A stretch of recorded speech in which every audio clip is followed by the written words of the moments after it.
मुझे यकीन नहीं होता कि हिंदू और इस्लाम मजहब में इतनी ज्यादा सिमिलैरिटीज हैं, जिसे देखकर लगता है कि ये एक ही मजहब के दो अलग अलग वर्शंस हैं। जैसा कि हिंदू स्क्रिप्चर्स में नबी पाक का जिक्र होना है और यहां तक कि काबा का भी जिक्र है। हिंदू मजहब की किताबों और कुरान में कई बातें तो एग्जैक्ट सेम लिखी हैं, लेकिन ये सब जानने से पहले हमें उन दोनों रिलीजियंस की हिस्ट्री को जानना होगा। अल्लाह के नबी को सुबह की फज्र की सुन्नत बहुत पसंद है। मेजों का रस निचोड़ करके मोहम्मद साहब ने परमात्मा की इबादत करके परमात्मा के पैगाम को एक ही कलमे में दे दिया। इससे बड़ा ग्रंथ दुनिया में और क्या हो सकता है। साल 610 बीसी जब नबी पाक सल्लल्लाहु अलैहि वसल्लम को नबूवत मिली और अल्लाह ने नबी पाक सल्लल्लाहु अलैहि वसल्लम के जरिए अपना पैगाम लोगों तक पहुंचाया। इस तरह इस्लाम मजहब शुरू हुआ। लेकिन अगर हिंदू मजहब की हिस्ट्री को देखा जाए तो इसका स्टार्टिंग पॉइंट किसी को नहीं पता कि यह मजहब कब बना और किसने बनाया। बहुत से स्कॉलर्स का मानना है कि हिंदू मजहब 5000 साल पुराना है, क्योंकि इंडस वैली सिविलाइजेशन में इस रिलीजन से जुड़े कुछ एविडेंस मिले हैं। इंडस वैली आज के टाइम में पाकिस्तान के पंजाब प्रोविंस में मौजूद है। हिंदू अपने मजहब को सनातन धर्म बोलते हैं, यानी कि ऐसा धर्म जो हमेशा से था। लेकिन सही तौर पर हिंदू मजहब को उसकी वैदिक पीरियड के बाद ही रिकॉग्नाइज किया जाता है, जब 1500 से 2000 बीसी में हिंदू मजहब के वेदों को लिखा गया था। जिस तरह इस्लाम में हमारे पास कुरान है, इसी तरह हिंदू मजहब में होते हैं। इसके अलावा हिंदू लफ्ज के पीछे भी बड़ी इंटरेस्टिंग स्टोरी है। ये जो हिंदू लफ्ज है, इसका आज के हिंदू मजहब से पहले कोई ताल्लुक नहीं था। हिंदू लफ्ज जो सिंधु नदी के पास रहने वाले लोगों को कहा जाता था। सिंधु नदी इंडिया और पाकिस्तान में बहती है और हिंदू लफ्ज भी उस रिवर के पास रहने वाले लोगों को कहा जाता था। उसका आज के हिंदू मजहब से पहले कोई ताल्लुक नहीं था, लेकिन फिर कई फेमस हिंदू पोर्ट्स ने उस लफ्ज को मजहब से जोड़ा और इसी तरह से हिंदू लफ्ज को आज के हिंदू मजहब से जोड़ दिया गया। इसी तरह इस्लाम लफ्ज एक अरबिक वर्ड है, जिसका मतलब है खुद को अल्लाह के हवाले करके सुकून पा लेना। हिंदू मजहब इस्लाम की तरह ऑर्गेनाइज मजहब नहीं है। जिस तरह पूरा इस्लाम कुरान और हदीस पर टिका है, इस तरह हिंदू मजहब बिल्कुल नहीं है।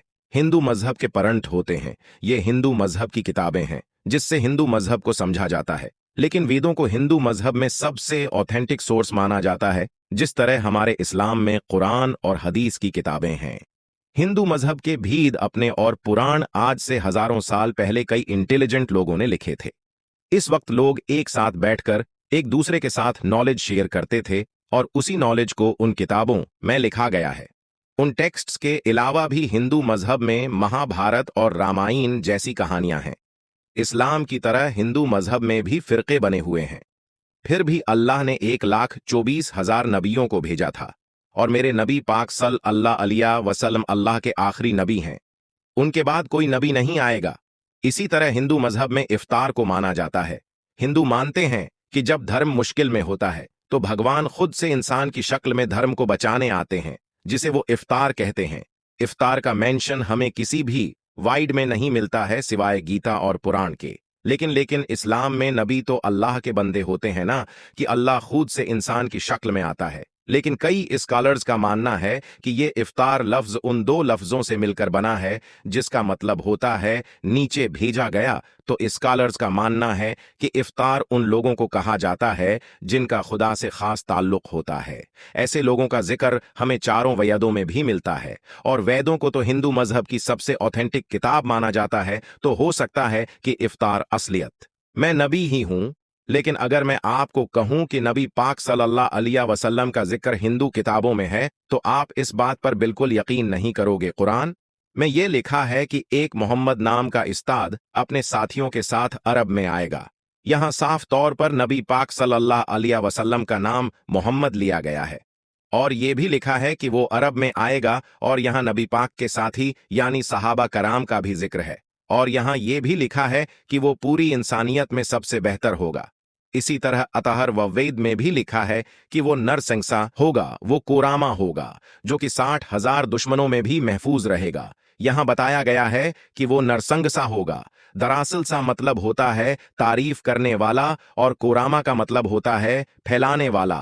और आप ये तो अच्छे से जानते हैं कि अल्लाह ने नबी पाक को पूरी दुनिया के लिए रहमत बनाकर भेजा था। लेकिन कोरमा का एक और मतलब होता है इमिग्रेशन, और नबी पाक भी मक्का छोड़कर मदीना चले गए थे क्योंकि उस वक्त मक्का के लोग आपके दुश्मन बन चुके थे। इसके अलावा अतहर ववैद में भी लिखा है कि वो ऊंट पर सवारी करेगा जिसका रथ आसमान को छुएगा। आपको ये भी अच्छे से पता होगा कि नबी पाक सल्लल्लाहु अलैहि वसल्लम ने अपनी जिंदगी में कितनी बार ऊंट पर सफर किया है।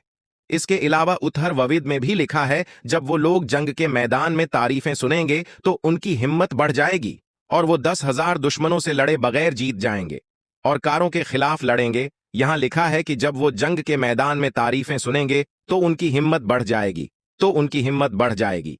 यही अल्लाह कुरान में फरमाता है।